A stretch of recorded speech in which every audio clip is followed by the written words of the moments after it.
A missão de Israel no plano de Deus é o título da lição 5 na classe dos adolescentes.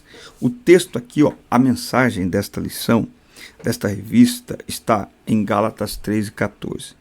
Cristo fez isso para que a bênção que Deus prometeu a Abraão seja dada por meio de Cristo aos não-judeus e para que todos nós recebamos por meio da fé o Espírito que Deus prometeu. Então nós vamos ver na aula de hoje que o plano de Deus sempre foi salvar a humanidade. O plano de salvação não é apenas para Israel, mas a ideia era que através de Israel todos os povos sejam alcançados pela graça de Deus. A palavra do Senhor diz, quando Deus chama Abraão, nós vamos falar sobre isso aqui no primeiro tópico, em ti serão benditas todas as famílias, todas as nações da terra. Tá? Isso se aplica no conceito também de salvação. Muito bem, eu sou o presbítero Denis Pereira. Se você está chegando agora, seja bem-vindo aqui ao nosso canal. Semanalmente estamos por aqui com as pérolas das classes de pré-adolescentes, adolescentes, juvenis, jovens e adultos. Por isso, inscreva-se, ative as notificações, dá like no vídeo e deixe o seu comentário, que é extremamente importante para nós. Deixa eu te mostrar uma coisa aqui na tela para você. Eu vou colocar aqui algo na tela bem rapidamente, enquanto você pega a Bíblia, papel, caneta, lápis, bloco de notas para fazer anotações. Eu estou mostrando aí na tela para você o nosso treinamento Transforme Suas Aulas. Um treinamento compacto para você assistir desse jeitinho aqui, na tela do seu smartphone. Todas as aulas estão aqui. Você pode assistir quantas vezes você quiser. Aqui nós temos a apresentação, nós temos uma palavra sobre mudança. O professor quer mudanças na sala de aula, mas precisa entender que a mudança começa no professor, começa em nós. Planejamento e preparação. Métodos de aprendizado. Na mesma sala de aula, você precisa usar diversos métodos, porque nem todo mundo aprende igual. E você sabia que quando você só fala, as pessoas absorvem no máximo 20% do que você está falando. Mas se você incluir outros elementos, por exemplo, a discussão, a repetição, não é? A perguntas, não é? Se você incluir tudo isso na sua aula, a absorção dos seus alunos da sua aula sai de 20% para até 90%. Então, é imperdível esse treinamento. Está aqui à sua disposição no primeiro link. É só clicar no primeiro link. Pagamento facilitado com 70% de desconto. Você adquire o treinamento, você será abençoado, os seus alunos, e ao fazer isso, você patrocina o nosso canal. Você ajuda a criação de conteúdo, ajuda o nosso podcast e você também promove o reino de Deus, porque é disso que se trata o nosso conteúdo por aqui. Nós estamos promovendo o reino de Deus aqui. Bom, primeiro tópico aqui da nossa aula, antes aqui na sessão vamos descobrir algo interessante, nós vamos entender que Deus entregou a missão, Deus entregou uma missão para o povo de Israel ao longo da história. Deus não excluiu Israel, haverá um tempo em que Israel será remanejado de volta. No entanto, nesse hiato de tempo, Deus alcançou, ou nós, os outros povos, os não-judeus, fomos alcançados pela graça de Deus. O primeiro tópico vai falar sobre o nascimento de uma nação. E aí ele vai falar primeiro aqui sobre renúncia. Tá? O nascimento de Israel aconteceu quando Deus chamou a Abraão, o que alterou profundamente a vida do patriarca, lá em Gênesis 12:1. Sai da tua terra e do meio da tua parentela, para a terra que eu te mostrarei. Abraão teve que renunciar tudo para fazer a vontade de Deus. Abraão, vamos anotar aqui, teve que renunciar a tudo para fazer a vontade de Deus. Será que nós precisamos renunciar? Não é? Será que é preciso renunciar a alguma coisa para fazer a vontade de Deus? Abraão teve que renunciar. Ele teve que renunciar ao lugar, ele teve que renunciar às pessoas, porque ele teve que sair do meio da sua família. Ele teve que renunciar ao conforto, porque ele vivia em Ur dos Caldeus, e lá era um lugar onde Abraão estava muito bem acomodado. Mas ele ouviu a voz de Deus. E aí aqui, ó, eu fiz uma anotação para você levar para a sala de aula aí. Duas coisas muito importantes sobre a voz de Deus, tá? Duas coisas muito importantes sobre a voz de Deus. E eu acho que acabei de acrescentar aqui uma terceira, tá? Então, ó, como saber se ouvir a voz de Deus? Bom, primeiro que a voz de Deus, ela é inconfundível, claro, para quem é de Deus. Olha o que Jesus diz em João 10:27. As minhas ovelhas ouvem a minha voz. Eu as conheço e elas me seguem. Esse ouvir aqui também conhecem a minha voz. Então, os filhos de Deus conhecem a voz de Deus. Os meus filhos conhecem a minha voz. Eu conheço a voz dos meus filhos. Pode estar no meio de uma multidão. O timbre de voz do Pai é inconfundível. Então, primeira coisa, a voz de Deus ela é inconfundível. Segundo, a voz de Deus sempre estará aliada à sua palavra. A voz de Deus sempre estará alinhada à sua palavra. A voz de Deus jamais estará em contramão com aquilo que está na Bíblia Sagrada, tá bom? Então, a voz de Deus sempre estará alinhada à sua palavra. E a voz de Deus, ela não traz dúvida, tá? A voz de Deus, ela traz certeza. Ela não traz dúvida, ela traz certeza, tá? Esses três elementos sendo observados é muito importante sobre a questão de se ouvir a voz de Deus. Abraão ouviu a voz de Deus e ele não teve dúvidas e foi chamado pai da fé porque ele ouviu a voz de Deus e ele seguiu a direção. Não adianta só ouvir. Ouvir é o primeiro passo. O segundo passo é se movimentar na direção da voz ou na direção que a voz estabeleceu ali para você. Abraão partiu, renunciando sua origem e estabilidade e rejeitando todos os deuses estranhos da sua antiga cidade. Ele creu na promessa de que Deus lhe daria um território e um filho. Ele creu mesmo diante do quadro de sua esposa, que era estéril. Ele obedeceu a Deus. Então, se Abraão olhasse para as condições, ele não iria crer em Deus. Por isso que a Bíblia diz que ele creu contra a esperança. Vamos ler esse texto? Eu acho lindo esse texto de Romanos, capítulo 4, a partir do 18. O qual, contra a esperança, creu em esperança, para que se pudesse tornar o pai de muitas nações, conforme o que lhe fora dito, assim será a sua semente. E não enfraquecendo na fé, ele não considerou seu próprio corpo praticamente morto, quando tinha já quase 100 anos, nem ainda a morte do ventre de Sara. Sara era estéril. Olha que lindo isso aqui, ó. E não vacilou da promessa de Deus por incredulidade. Incredulidade é um vacilo. Mas foi fortificado, foi fortalecido na fé, dando glória a Deus, e estando plenamente convencido de que o que ele tinha prometido também era capaz de cumprir. Que palavra linda esta palavra. Anotou aí? Romanos 4, do 18 ao 21. Estando eu vou pregar uma mensagem aqui, ó.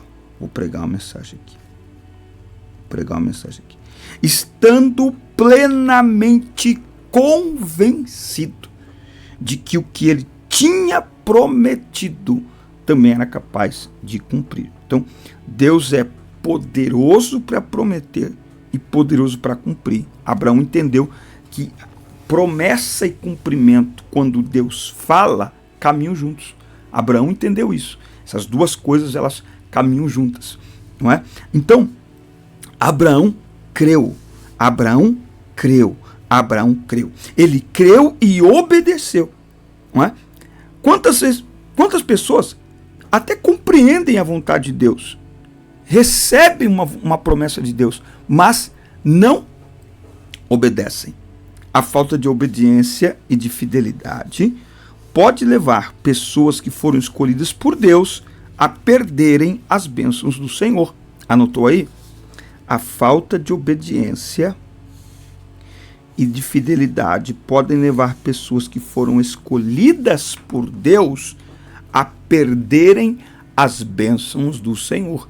Sansão tinha muitas bênçãos para viver, sem dúvida, mas faltou fidelidade, faltou obediência. Saul tinha muitas bênçãos, é claro, ele foi ungido rei sobre o povo de Deus, o primeiro rei. Não é? A história de Saul poderia ser totalmente diferente, mas faltou obediência e faltou fidelidade. Judas poderia ter colhido muitas bênçãos de Deus como os outros apóstolos, com certeza, mas escolheu, faltou obediência, faltou fidelidade. Então, a conclusão aqui desse primeiro tópico: a falta de obediência e fidelidade a Deus pode fazer com que pessoas que têm promessas de Deus, que já foram escolhidos por Deus, percam as bênçãos de Deus. Né? Abraão deixa uma grande lição para nós. A lição que fé e obediência caminham juntos. Abraão creu e obedeceu. Podemos até dizer que não existe fé sem obediência. Porque a fé, ela vai te direcionar. A fé, ela vai te dar direções mesmo. Né? A fé, ela vai fazer exigências. A fé vai promover em você a necessidade de fazer escolhas e de tomar atitudes. E aí? Né? Então, não existe fé sem obediência. Anotou aí? Pode anotar. Não existe fé sem obediência. Quem crê, obedece. Quem obedece, crê. E o contrário também é verdade. Quem não crê, não obedece. E quem não obedece, não crê. Por mais que fale. Ok? Muito bem. Nós vamos falar aqui no tópico 2 agora, o estabelecimento de Israel. E se você não se inscreveu ainda, inscreva-se. Ative aí as notificações, dá like no vídeo e deixa o comentário, que é muito importante para nós. Você sabe que a gente faz aqui estas aulas sempre com muito carinho, com muita dedicação, tá bom? Fala com a gente, vem para cá, vem participar das nossas aulas aqui todas as semanas. Comenta aqui embaixo, seu comentário aparece aqui daqui a pouco. E não se esqueça também do treinamento Transforme Suas Aulas que eu apresentei há pouco para vocês. Ao adquiri-lo, você abençoa, você patrocina o nosso conteúdo, tá? Bom, tópico 2 aqui agora. O estabelecimento de Israel, tá? Egito, um lugar de multiplicação. Eu vou até anotar isso aqui, ó. Um lugar de multiplicação. Deserto, um lugar de purificação. Ó, gente, isso aqui dá pregação, hein? Eu vou começar a gravar alguns vídeos aqui para mostrar como que você faz para pregar para a juventude. Pessoal, tá? Se você prega, estou perguntando isso aqui já faz algum tempo. Você prega para os adolescentes que você lidera? Você tem um costume? Aí hoje eu estava pensando nisso, que muitos professores falam assim: eu não prego, porque tem aquela ideia de pregar. Então dá estudo bíblico para eles. A revista está na sua mão. O material já está prontinho. É só você preparar. Mas se você quiser ajuda, escreve aqui nos comentários que eu vou ajudar vocês nos próximos dias aí. Ó, Egito, um lugar de multiplicação. O Senhor fez nascer a Isaac, filho de Abraão e Sara. Quando Isaac completou 60 anos de idade, sua esposa, Rebeca, que era estéril, lembra? Gerou 2 gêmeos, Esaú e Jacó. Ao longo dos anos, ambos construíram família. Mas Jacó foi quem herdou as promessas de Deus. E vale lembrar que isso já estava determinado desde antes eles saírem do ventre. Tá? Já ficou determinado lá. Em determinado momento, Deus alterou o nome de Jacó para Israel. Jacó é aquele que teve 12 filhos e algumas filhas. Quando Israel tinha por quando Israel, né, Jacó tinha por volta de 130 anos, ele foi morar no Egito, ele mais 70 pessoas. Isso mostra que 190 anos depois do nascimento de Isaac, haviam nascido aproximadamente 7 dezenas de hebreus, tá? Então, ó, era Abraão e Sara. Vai anotando aí. Agora nós já estamos falando de 70 pessoas. Ó, era Abraão e Sara. Agora já são 70 pessoas, tá? Aqui não está colocado, lembra? Aqui vai entrar a história de José. José é enviado para o Egito. Por que eu digo enviado? Porque embora ele foi vendido pelos seus irmãos, aquilo que eles acharam que era um mal que eles estavam fazendo para José, na verdade, era Deus levando José para o lugar em que ele deveria estar, para que depois toda a descendência de seu pai e o mundo pudessem sobreviver aos tempos de fome. Lá no Egito, o povo cresceu, não é? E aí eles começaram a ser tratados agora como escravos, tá? Eles começaram a ser tratados como escravos, a mão de obra barata.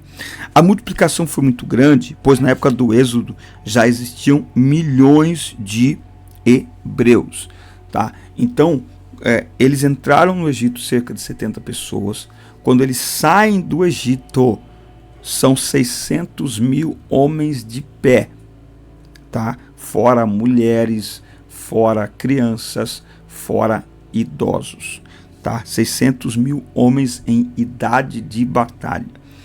Também é nesse período que Israel vai passar pelo deserto. Então, primeiro o Egito é um lugar de multiplicação e o deserto é um lugar de purificação, né? Então, depois deles crescerem, o Senhor começou a tratar com eles no deserto. Então, o deserto, ele é um lugar de purificação. No deserto é um lugar de provação e amadurecimento da fé. Por quê? Porque não bastava eles serem um povo de grande número.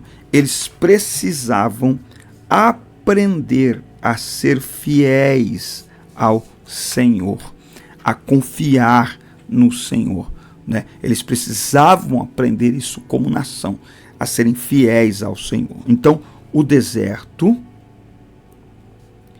é o território onde Deus desenvolve e aprimora nossa fé nele. Anotou aí? O deserto é o território onde Deus desenvolve e aprimora nossa fé nele, tá? Então, em momentos de dificuldades, nós precisamos nos lembrar do Senhor, nos voltar para o Senhor, tá? Existem desertos que nós enfrentamos na nossa vida e nós não devemos, ao enfrentar os desertos da vida, nos julgarmos desamparados por Deus. Pelo contrário, deserto para Deus é um centro de treinamento, onde Ele treina seus melhores soldados. Deserto para Deus é um centro de treinamento, onde Ele treina, desenvolve e revela as nossas habilidades. O deserto não vem para Deus saber quem nós somos. O deserto não vem para Deus saber o quanto nós cremos nele. Deus sabe tudo isso. Então, o deserto não é para Deus saber o quanto cremos. O deserto é para revelar a nós e ao inimigo o quanto cremos, não é? Então, o deserto revela o nível da nossa fé. O deserto revela, manifesta o nível da nossa confiança. Depois de 40 anos caminhando em um deserto, o povo de Israel chegou à terra prometida. E dali em diante eles não morariam mais em casa, em tendas, mas em casas, não é? E é agora que eles vão, então, se estabelecer como nação, toda a mobília e tal. Então, eles deixam de ser escravos, deixam de ser, podemos dizer assim, nômades pelo deserto, e agora eles têm uma terra, agora eles têm um território, tá? Bom, mas no final das contas, para concluir, quais são as bênçãos de Israel para o mundo, né? Qual é a contribuição que que Israel dá dentro do cenário mundial, dentro da história da humanidade. Duas bênçãos estão destacadas aqui nessa nossa lição. Eu quero convidar você mais uma vez a se inscrever no canal. Isso é muito importante, é imprescindível. Inscreva-se, ative as notificações, dá like no vídeo e deixa seu comentário. O seu comentário é muito importante para nós. Bom, bênçãos de Israel para o mundo. Primeiro, a aliança de Deus. Está escrito que Deus estabeleceu uma aliança com Israel. Alianças ou testamentos são acordos baseados nas promessas de Deus. Foi para o povo de Israel que Deus se revelou. Ele também lhes deu a lei. Lá ele levantou profetas e por meio de milagres e maravilhas o Senhor mostrou que ele é o único e verdadeiro Deus. Tá?